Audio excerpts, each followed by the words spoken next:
Hello and welcome to SKB shots. India versus England హైదరాబాద్లో జరిగింది మొదటి టెస్ట్. అండ్ ఈ టెస్ట్లో రకరకాల చర్చలు నడిచాయి. ఇంగ్లాండ్ ముగ్గురు స్పిన్నర్లతో వెళ్ళారు. ఈ స్పిన్ ట్రాక్ ఏం చేస్తుందంటే మాటలు కనిపిస్తూ వచ్చాయి. అండ్ లాస్ట్లో ఇంగ్లాండ్ ఆ లాస్ట్ 4 వికెట్స్ 3 వికెట్స్కి 90 పరుగులు జోడించారు. ఆ లాస్ట్ 90 రన్స్ ఏమన్నా గేమ్ చేంజింగ్ ఎఫెక్ట్ ఏమన్నా ఉంటుందా అనేది మనం మాట్లాడుకోవాలి.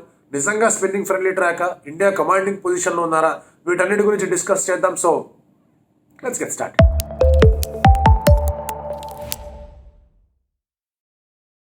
తను కూడా అవును నేను కూడా బ్యాటింగ్ చేద్దామని అనుకున్నానని చెప్పాడు. కానీ ఆ తర్వాత అబ్జర్వ్ చేస్తే దే స్టార్టెడ్ రియలీ వెల్. అంటే బాల్ కాస్త గట్టిగా బ్యాట్ మీదకి రావడం, మంచి పేస్ ఉన్నట్టు కనిపించింది. ఆ మాయిశ్చర్ ఉండడం వల్ల ఆ క్విక్నెస్ అనేది కనిపించింది. కట్ చేస్తే డే 1 అయిన తర్వాత అశ్విన్ ఇంటర్వ్యూలో అడిగినప్పుడు స్టార్టింగ్లో మంచి మాయిశ్చర్ ఉంది, పోను ఆ మాయిశ్చర్ తగ్గిపోవడం వల్ల పిచ్ కాస్త స్లో అయింది. దానివల్ల ఏమవుతుందంటే స్లిప్ని ఎక్కువగా ప్లేలోకి తీసుకొని రాలేకపోయింది. సో స్లిప్ని ప్లేలోకి తీసుకొని రాని పక్షంలో we had to alter our legs. ఎందుకంటే స్లిప్ ఉన్నారంటే కనుక అటాక్ వేరే రకంగా ఉంటుంది. స్లిప్లోకి బాల్ వెళ్ళట్లేదు, అంత షార్ప్ టర్న్ వచ్చి ఎడ్జ్ క్యారీ అవ్వని విధంగా స్పీడ్ ఉంది అంటే కనుక లెంగ్త్లు మార్చుకోవాలి. కొన్నిసార్లు ఫుల్లర్ వేయాలి, కొన్నిసార్లు leg slip, forward short leg, short mid wicket ఇట్లాంటివి పెట్టాలి. ఇవన్నీ మారుతూ ఉంటాయి. దానివల్ల batters can attack also. But ఓవరాల్గా చూసుకుంటే this is not a spin pitch అని చెప్పుకోవడానికి డౌట్ ఉండదు. It's not spin pitch. ఎందుకంటే వాళ్ళు 246 కొట్టారు, వాళ్ళకి అవకాశం ఉండేది 300 కొట్టడానికి. ఆ అవకాశం ఎట్లా పోయింది? జో రూట్ వికెట్ వల్ల పోయింది. దాని గురించి మాట్లాడతాం. బట్ ఇండియా ఆడిన తీరు కానీ, ఇవాళ మ్యాచ్లో వచ్చిన 360 దాకా వచ్చిన పరుగులు కానివ్వండి, ఇవి చూస్తే definitely it was a very good batting track. 11 వికెట్లు పోయినా కూడా 350 దాకా పరుగులు వచ్చాయి. డే 1 హైదరాబాద్ ఇలాగే ప్లే అవుతుందో మనం ఆల్రెడీ మాట్లాడుకుందాం దీని ప్రివ్యూ వీడియో. సో డెఫినెట్గా అలాగే ప్లే అయ్యింది. స్టార్ట్ అయింది, సిరాజ్ని బాగా కొట్టారు, 8 ఓవర్స్లో 40 దాకా వచ్చారు. అశ్విన్ వచ్చాడు, వికెట్ పడింది. జడేజా వచ్చాడు, వికెట్ పడింది. ఆ తర్వాత మళ్ళీ ఒక పార్ట్నర్షిప్ లాంటిది కనిపించింది. Of course Joe Root is the best batter of spin. తను అప్లై చేసి బాగా ఆడుతూ ఉన్నాడు. బాగా ఆడే సమయంలో తన వికెట్ పడాలి. జడేజా వచ్చాడు, తన వికెట్ పడింది. జో రూట్ కనుక ఆ స్వీప్ షాట్ టాప్ ఎడ్జ్ అయ్యి స్టార్ట్ ఫైన్ లెగ్లో క్యాచ్ పట్టుకోకుండా జో రూట్ ఉండుంటే దే వుడ్ హావ్ క్రాస్ 300. దానికి కారణం ఏంటి అంటే కనుక ప్రతి ఒక్క బ్యాటర్ వచ్చి అటాక్ చేయడానికి నిర్ణయించుకున్నాడు. ఎవ్రీ బ్యాటర్ ఎవడొచ్చి టిక్కు ఆడే ప్రయత్నం చేయాలి. సో అలా ఎవ్రీ బ్యాటర్ అటాక్ చేసే ప్రయత్నంలో ఎక్స్ట్రా అటాక్లో వికెట్లు పడ్డాయి. వికెట్లు వదిలేసి ఆడిన సందర్భాల్లో బోల్డ్ అయిన సందర్భాలు ఉన్నాయి. బెన్ స్టోక్స్ లాస్ట్లో బుమ్రా బౌలింగ్లో bowled. Of course off the pitch కొంచెం మూవ్మెంట్ కూడా వచ్చింది. ఆ బాల్ బ్రిలియంట్ డెలివరీ బెన్ స్టోక్కి బుమ్రా వేసింది. అలా రన్స్ వస్తున్నాయి. ఇంకొకటి ఒక ఇంపార్టెంట్ కాంట్రిబ్యూషన్ ఏంటి అంటే వాళ్ళ లాస్ట్ 4 బ్యాటర్స్లో జాక్ లీచ్ని పక్కన పెడితే ఇంకో ముగ్గురు వాళ్ళు 46 పరుగులు కాంట్రిబ్యూట్ చేశారు. ఆ 46 పరుగులు వాళ్ళు కాంట్రిబ్యూట్ చేయడంతో బెన్ స్టోక్స్ ఇంకో 40 జోడించాడు. 155 ఫర్ 7 నుంచి 246 దాకా తీసుకెళ్ళాడు స్కోర్. ఫస్ట్ సెషన్లో 100 పరుగులు వచ్చాయి, అక్కడ 3 వికెట్లు పడ్డాయి. But still there was a partnership. ఆ సెషన్ అనేది షేర్డ్ సెషన్. సెకండ్ సెషన్ అనేది ఇన్ఫాక్ట్ ఒక రకంగా చెప్పలేదు, దో ఇండియా గాట్ 5 వికెట్స్, చాలా ఎక్కువ పరుగులు ఇచ్చారనేది నా feeling. And especially Ben Stokes ఆడిన తీరు, పక్కకు జరిగి ఆడడం, స్వీపులు కొట్టడం, స్విచ్ హిట్లు కొట్టడం, రివర్స్ స్వీపులు కొట్టడం, చాలా అగ్రెసివ్గా ఆడాడు. అండ్ అలా అగ్రెసివ్గా ఆడితేనే తన రన్స్ స్కోర్ చేయగలడు అని ఒక మైండ్ సెట్లోకి వెళ్ళిపోయాడు. కొంచెం ఆగే ఆడదాం అనేది కొన్ని బాల్స్ డిఫెండ్ చేశాడు కాదనట్లా. But most of his runs are most of his batting intent was based on attack, not on defence. So attack చేయడం వల్ల ఈ ఇన్నింగ్స్ అయితే బాగానే వర్కౌట్ అయింది. ఎందుకంటే సన్ పడ్డాక అశ్విన్ అన్నట్టుగా ఆఫ్ ద పిచ్ పెద్దగా షార్పర్ టర్న్ ఏం చూడలేదు కాబట్టి batsmen could play their shots. అది వర్కౌట్ అయిపోయేసరికి 108 ఎంతకో 3 పడి, 155కి 7 పడి, 246 దాకా కొట్టించారు. You had to get back your pace bowler to take the wicket.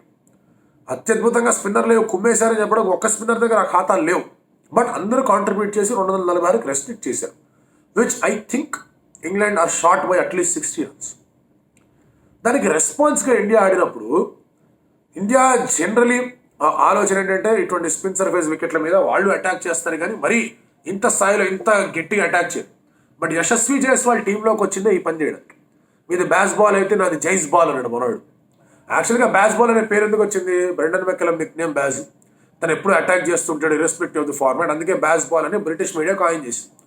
ఐడియాలో అక్కడ కోచ్ కాబట్టి ఇక్కడ కూడా కోచ్ ద్రవిడ్ బాల్ అనే మాట మాట్లాడాలి. But Dravid is a wall more than Dravid ball. But Yashasvi Jaiswal మాత్రం ఆ ద్రవిడ్ శిష్యరికం అంతా కూడా చూశాడు. అన్ని డిఫరెంట్ ఏజ్ గ్రూప్స్లో he's had the opportunity to interact with Dravid more than anybody else. So దానివల్ల ఆ ద్రవిడ్ వాళ్ళు జైస్ బాల్ రెండు కలిపి ఇంగ్లాండ్ వాళ్ళని నెట్టేశాడు వెనక్కి.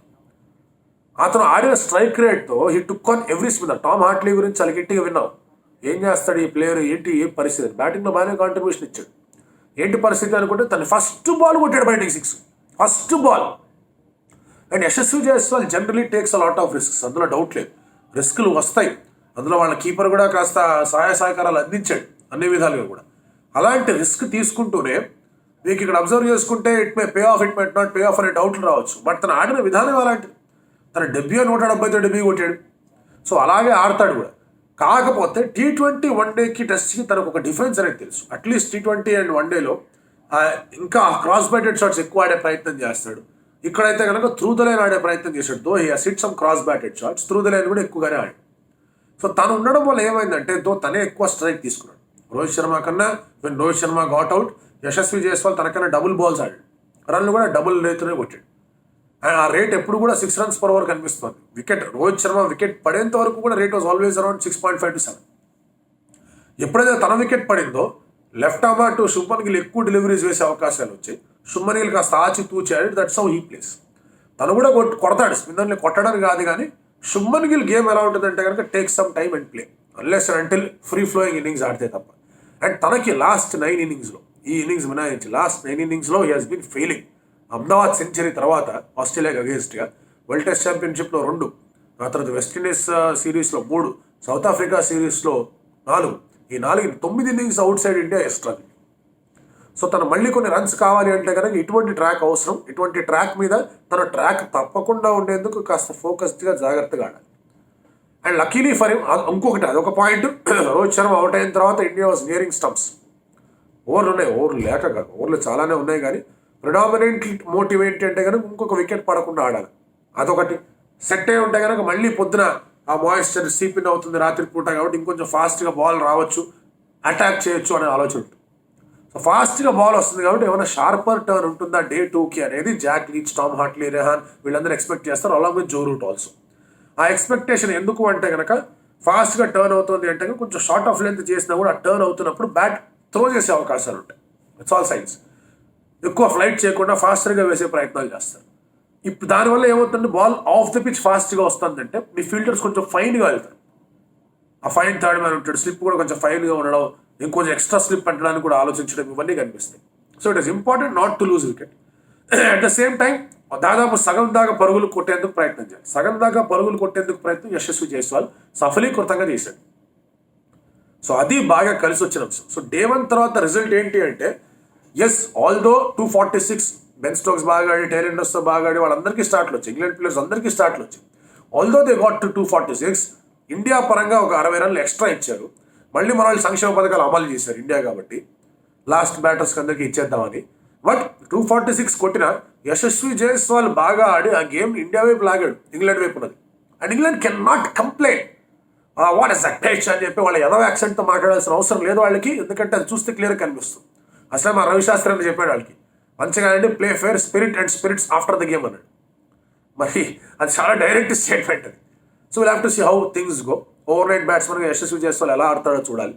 ఇండియా పరంగా చూసుకుంటే కనుక స్పిన్నర్స్ని అటాక్ చేసే batters, Shreyas Iyer will attack spinners, KS Bharat will attack spinners, మళ్ళీ KL Rahul, Gill kind of an innings ఆడే అవకాశాలు ఉన్నాయి.